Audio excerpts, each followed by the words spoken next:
Hi అండి, welcome back to my channel Kanchela selection 517. వరి పంట కోత అయిపోయింది. ఇలాగ వడ్లనైతే పోసారు. సుబ్రహ్మణ్య షష్ఠి రోజున స్వామివారి దర్శనానికైతే ఈ వడ్లలోంచి నేను వెళ్తున్నాను. ఈ సంవత్సరం నా చిన్నప్పుడు దర్శించుకున్న సుబ్రహ్మణ్యేశ్వర స్వామి గుడికైతే వచ్చాను. అది కూడా సుబ్రహ్మణ్యేశ్వర స్వామి షష్ఠి రోజున.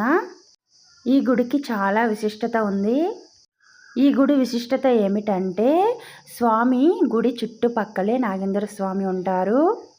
నా చిన్నప్పుడు అయితే మేళతాళాలకి సుబ్రహ్మణ్యం షష్ఠి రోజున నాగేంద్ర స్వామి డ్యాన్స్ వేసేవారు. ఇప్పుడైతే పగలైతే నాగేంద్ర స్వామి కనబడరు. నైట్ టైం అయితే స్వామివారి దగ్గరికి అయితే నాగేంద్ర స్వామి వస్తూ ఉంటారంట.